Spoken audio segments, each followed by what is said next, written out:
Chapter 9.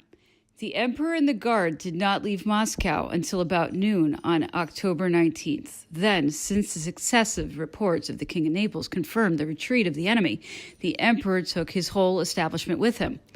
Numbers of refugees followed the army. On the road we met many of the wounded from Varnovo, the full details of which encounter the Emperor learned only now, when he was already on the march. We slept at the manor house of Chaskoya, where we stayed during the whole of the 20th to rally our forces, for many men in transports had again fallen behind. It was here that the Emperor finally decided to abandon Moscow. He was forced to this decision by the losses incurred at Varnovo, the reports about the state of our cavalry, and the realization that the Russians would not come to terms. He was still determined, however, to attack Kutuzov, and to that end, he speeded up his advance. It was his intention, if his success were such as he hoped, to push beyond Kaluga and destroy the ordnance establishment at Tula, which was the most important in all Russia. In any case, he was resolved to direct his forces upon Smolensk, which he wished to make his principal outpost. The Duke of Treviso was ordered to evacuate Moscow on the 23rd, if he did not, in the meantime, receive other orders. He was to make ready also for blowing up the Kremlin and the barracks. Several detachments of Cossacks appeared on our flank, but did not venture to cross our line of march. I had arranged, by sending out detachments, that the couriers from Paris should come direct to us from the second relay station before Moscow. The Cossacks, however, controlled that point and delayed the couriers, so that none reached us for 3 days. As usual, this worried and annoyed the Emperor more than I can express. On the second day, he said to me, "I see it will be absolutely essential to be in closer touch with my reserves. It will be useless to drive off Kutuzov and force him to evacuate Kaluga and his entrenchments. The Cossacks will keep interrupting my communications so long as I haven't my poles." The weather was bad, October 21st, 22nd, and the ground so sodden with rain that we had great difficulty in making Borovsk in 2 marches across country. The draught horses were finished. The cold nights were too much for them, and already we were beginning to abandon ammunition cases in transports.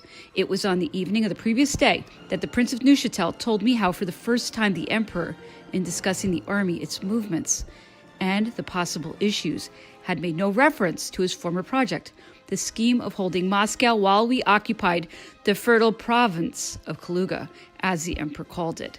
This province must have been the apparent rather than the real object of our expedition. The Emperor was more than ever set upon driving Kutuzov from his position and forcing him to an engagement, not wishing it to be thought that the unfortunate skirmish at Vinkovo had compelled him to retire.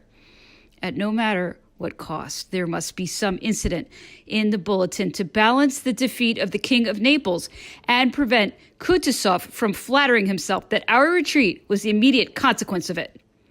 The belated couriers arrived, but only to inform us that a body of Cossacks, together with a great number of peasants armed and organized as a militia, were cutting off our communications beyond Gat, and that the range of their activities appeared to be spreading.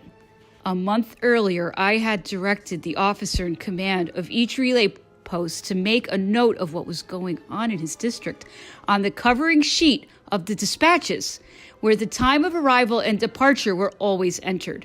These reports from the road I passed to the Emperor daily, and he used to read them before anything else. At this time, they indicated movements of peasants and the presence of Cossacks at every stage, and they made a great impression on the Emperor, who said to me, as early as the 21st, "We shall be without news from France, but the worst of it is that France will have no news of us." He instructed me to advise anyone writing home to write with great discretion, since any letter might be intercepted.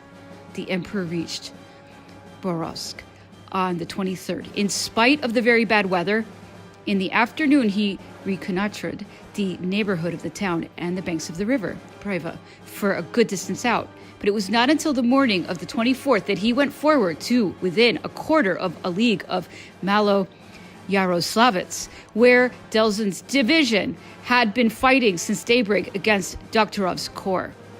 While waiting for the arrival of the viceroy, Delzons accomplished marvels.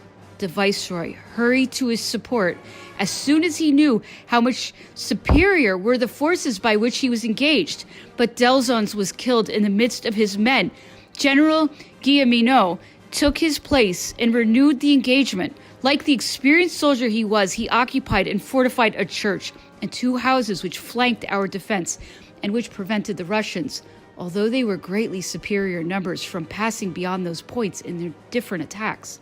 These fortifications gave the leading division of the 4th Army Corps time to come up and relieve him.